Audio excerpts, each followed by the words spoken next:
I'm Brett, and I'll be videotaping this. There everyone is. There everyone is. Okay. Imagine yourself without a care in the world. All your troubles and worries are gone. You are taking in breathtaking views while the warm sun kisses your skin. All you see are blue skies while the wind flows through your hair. You feel invincible and completely free. It's the most fantastic feeling you've ever felt in your life. That's exactly how I feel every day when I ride on my scooter. Today I'm going to inform you about how to get started as a first-time scooter rider within the state of Idaho. Now, some of you may not know what a scooter is at all. This speech will help you to understand the basics to get started.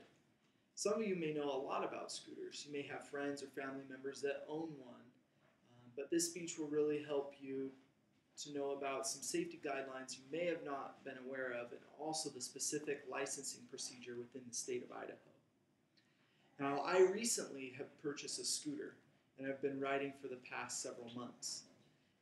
I also have read a few books and visited some websites over the past little bit to help me get a better understanding of what to do as a first-time rider.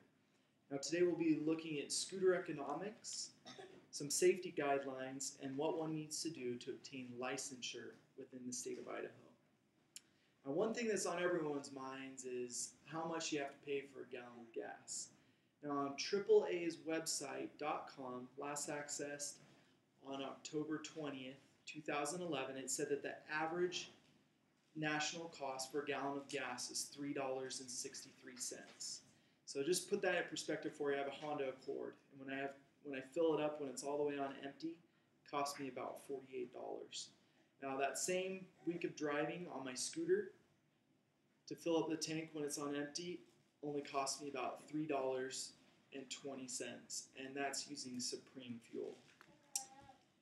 On the denverpost.com website, last accessed on October 20th, it said that an average scooter gets an average of 85 miles per gallon, whereas a normal average size car in the U.S. gets 22.4 miles per gallon. Insurance for a scooter. My insurance right now is just $75 for a whole year of coverage. And there's also many companies that you can choose from. There's Geico, Progressive, Allstate, Farmers, American Family. Lots of different options for you. As far as repairs go, there's a reputable company within Boise that's called Scooters of Boise, and they'll be able to do everything for you. And the prices that they have are actually a fraction of the cost than what I paid for my car. Now, we just talked about the economics of riding a scooter. Now we're going to talk about some important scooter safety tips. The National Highway Traffic Safety Administration .gov, last access on October 18, 2011, said that helmets are estimated to be 37% effective in preventing fatal injuries to motorcyclists. That means for every 100 motorcyclists that were killed or scooterists in crashes while not wearing a helmet, 37 of them could have been saved if all 100 were wearing helmets.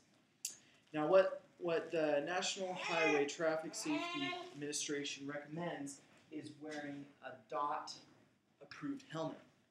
And this is what it looks like. And you tell it's a DOT because it says it on the back of the helmet. But they're a lot heavier and thicker. They have a lot more padding than other helmets do, the non-approved ones. So when you're getting a helmet, you want to make sure you get a DOT-approved one. As far as clothing goes, you want to wear bright clothing. It helps you to be seen easier as opposed to where you're wearing dark clothing on the road. And also, you want to wear clothing that covers your whole body, because sometimes, especially with weather, debris that's coming up off the pavement, you want to make sure that you have your skin protected while you're riding. One of the other important elements of scooter safety is to make sure that you're checking it every time you ride it. You need to check your tire pressure, you need to check your mirrors, your oil, and your lights to make sure they're functioning properly. And an easy way to keep track of all that comes in your scooter manual, and it shows you exactly the maintenance that you need to do based on how many miles you have on your scooter. Now, we just talked about some important scooter safety tips. Now we'll talk about how to obtain a license in Idaho. Now, the minimum age for riding a scooter is 18 years. And being 18 years old, you actually have to take a motorcycle-approved safety class. But if you're over 21, all you have to do is just pass a written or a skills test.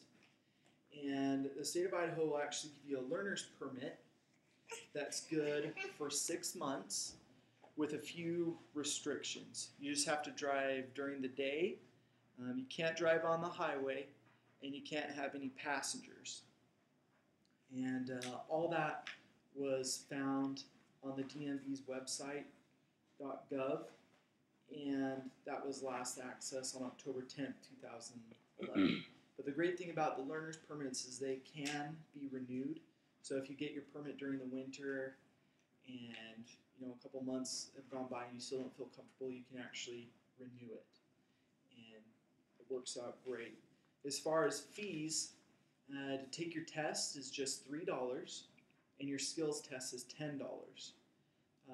As far as the learner's permit, it's $15, but if you want to get your M endorsement, like a motorcycle's endorsement, as long as you do that, complete that process within 6 months, they'll waive that fee for you.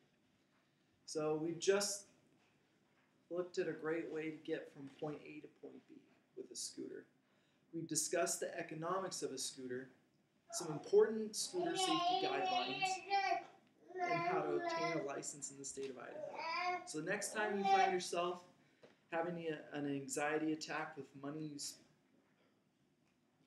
spend on gas and repairs for your car, imagine how free you could be on your scooter. Riding a scooter each day will lower the gas prices you pay. And that's it. And if you just want to go ahead and show everyone again.